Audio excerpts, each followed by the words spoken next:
Hello everyone, I am Kajal Jha, lecturer in a Praveen Patil College of Diploma Engineering and Technology. Subject is Electronic Engineering Material 22217 EJ2Y EJ Department. Unit number 5, that is Microelectronic Components and Spatial Materials. This is the last chapter of the EM subject, that is in that subject in that chapter we have to study the what is mean by the photo emissive material, then what are the photo emissive materials, then impurity used to emit a different colors of the light and wavelengths, then electroluminescence and a junction, then lasers, material for a flexible and variable antennas, that is F and W antennas, then photovoltaic material and material use and applications, micromotors, micro relays and micro switches. So let's start. First is the photo emission. When a light of a appropriate frequency and the intensity is incident upon a surface of a certain material, the energy of a light is given to the electrons to enable them to leave the surface. So this is called as photo emission process. So photo emission during 1887 to 1905, various scientists observed the various facts like the rate of photo emission is proportional to the intensity of light. The velocity of emitted electrons does not depend upon the intensity of light. The maximum velocity of the photoelectrons increases as we increase the frequency or decrease the wavelength of the incident light. So, what are the photoemissive materials? The first material from which the photoelectric emission was detected is zinc. The alkali then metals were the first ones to be used as a photoemitters in the very visible region of the electromagnetic spectrum. So we can increase the sensitivity of the alkali metals as a photocathode by factor of 10 by introducing the hydrogen gas into that cell. So the result of introducing hydrogen is that the cathode surface contains some alkali metals hydride. However, the sensitivity reduces if too much of the metal gets converted into hydride. So the potassium hydride cathode has a peak response at a wavelength of 4400 Armstrong, which is same as that for the potassium cathode. However, the quantum efficiency of the potassium hydride cathode can be up to 7% only. Then, what are the factors affecting the characteristics of the cathode? So first is the characteristics of the most important types of cathode are dependent on the following factors. So first one is the base material used for that cathode, the thickness of the photosensitive material, means how it is thick or how it is thin, the level of impurity, how much level of impurity or how much impurity we will added into the pure material. So these factors are affects the characteristics of that material or cathode. So next is the parameters used for the comparison of the cathode is nothing but the threshold wavelength, then the sensitivity, what is mean by the quantum efficiency, then dark current and the current output. So let me check the definitions of that. So dark current, the current flowing due to the emitted electrons in the absence of the light is known as the dark current. Means when the light is without light, when the current is flow, so that current is called as the dark current. So the current flowing due to the emitted electrons in the absence of light is called as dark current, and its value is ideally zero and practically it is as small as possible. So a typical photocathode emits about 100 electrons per centimeter square per second at a room temperature, due to which a dark current of the order of 10 to the power minus 17 ampere per centimeter square will flow. Next is the sensitivity. It is defined as the number of electrons emitted per lumen intensity of the incident light. So, incident sensitivity is measured in a microampere per lumen.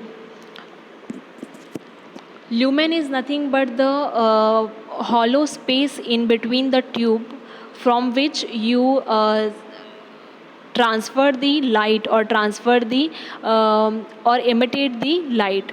The spectral response of the photoemissive material is close to that of the human eye.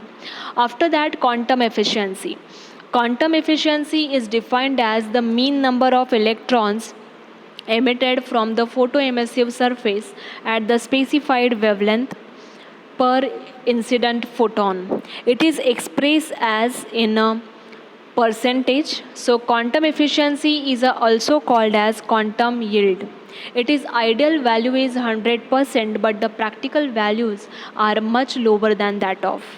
So next is the threshold wavelength. Okay, next is threshold wavelength. It is defined as the wavelength of the incident radiation at which any surface will stop emitting the photoelectrons. Next, various photoemissive materials. Some of the important photoemissive materials are as follows. First is the silver oxygen caesium. Next is antimony caesium. Next is bismuth silver oxygen caesium and multi-alkali photocathode. So we will discuss them one by one. First is the silver oxygen caesium cathode. The first commercially produced photocathode used the material caesium on a oxidized silver or AgOCs. AgOCs.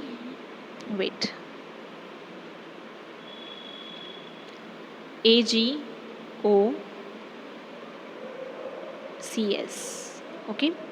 So some important features of that silver oxygen caesium. Caesium is nothing but it is the silver type material.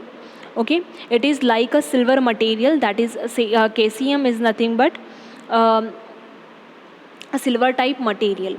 Some of the important features of that material is low sensitivity, then its useful ranges extend from visible region to the infrared region. So we can use it for a deletion of a much longer wavelength which is beyond 12,000 Armstrong. So its dark current at a room temperature is large. The spectral response of this material matches with that of the light produced by tungsten lamp. So these cathodes can be used for a temperature up to 100 degrees Celsius. Next is the antimony cesium. So it was observed in a 1936 by Gorlich that the alkali metals forming compounds with the antimony lead raw bismuth have a extraordinary photoemissive properties. Of all these, antimony caesium cathode is the most commonly used cathode. So some of the important features of that antimony cesium cathode are as follows. That is, this is the most widely used cathode material. Then it is probably the most important cathode material. This cathode is sensitive to variable wavelength and it has a highest quantum efficiency. The peak quantum efficiency can be up to a 30%, and the sensitivity of these cathode can be increased by introducing oxygen into the tube and then reheating it. The non-oxidized antimony cesium cathode has a very low dark current at the room temperature. Next is third one, bismuth silver oxygen cesium. The important features for that is its spectral response is very close to that of the human eye. The value of dark current at a room temperature is greater than that CS3Sb cathode but less than that of AgOCs cathode. Means its dark current is greater than antimony cesium cathode, that is second one, and it is less than the silver oxygen cathode. So these cathode can be produced by following different methods. So multi-alkali photocathodes. Some photocathodes are produced by using a multi-alkali metals. An example of this type of cathode is Na2KSB, which has a peak sensitivity in the blue region of the spectrum. Then features of Na2KSB cathode is it can be used up to a temperature 150 degrees Celsius. It has a low thermal emission, then low dark current and moderate quantum efficiency. Another example of a multi-alkali photocathodes is a K2C5SB cathode with the following features. So it has a high blue sensitivity, then very high peak quantum efficiency, and the dark current is a very low. Next is electromechanism involved in a electroluminescence. So electroluminescence is what? When the excited particles emit a light energy, it results in a luminescence. Similarly, the electroluminescence occurs when the particles gain their energy from an electric field before emitting a light. So what is the basic process? The electroluminescent material are basically a semiconductors. In this material, the energy and electric field produce a localized high free charge current density. When these free charge carriers combine at the light get emitted. So what are the types of the electroluminescent device? So first is the electroluminescent panels and the heterojunctions. In the electroluminescent panels, a film containing particles of phosphorus is used. This film is placed between two electrodes. Then nowadays a lot of attention is being paid to the light that is nothing but the LEDs. But the panel contains polycrystalline phosphor, whereas the LED are a single crystal device. Heterojunction means what? Heterojunction are defined as the junctions formed between either a metal and a semiconductor or between two different semiconductor materials. But the efficiency of such a device is very low. These devices are useful in the circumstances when the semiconductor materials to be used cannot be made in a P and V forms. So what is mean by the electroluminescence? So electroluminescence is the result of radioactive recombination of the electrons and holes. So in a material, usually a semiconductor, the excited electrons release their energy as the photons, means as in the form of light.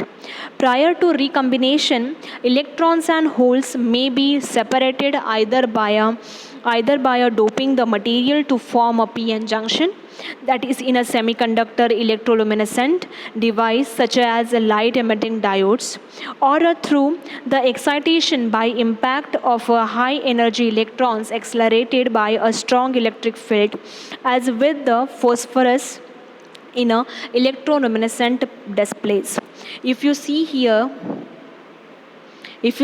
this is nothing but, this is the glass plate, which is nothing but the light blue color. Then this yellow color shows the electrode or the phosphorus. Sorry, it is shows the ZNS phosphorus with the dopants. Then this black color shows the rear electrodes, that is opaque. And this is nothing but the insulating films. This green color is containing the insulating film, and these 2 point is nothing but the alternating current. Okay, and the voltage is in between the 100 and 200 volts. Then this is the front, these color shows the front electrode, that is nothing but transparent. And when we heat up, when we apply an means when we apply the energy, okay, when we apply the energy or when we supply the current to this panel or to this electrode, then the electrons get energized. Okay, then electron gets energized and they get excited, and they will leave the surface, or they release the energy, their energy in the form of light. If you see here this zigzag manner arrows, okay, this shows the electrons will exert their energy in terms of light or in terms of photons. So it is called as electroluminescence, means electrical energy or electronic energy is converted into the light energy. Next is the characteristics of the flexible and wearable antennas. We will discuss in a further lecture. Thank you.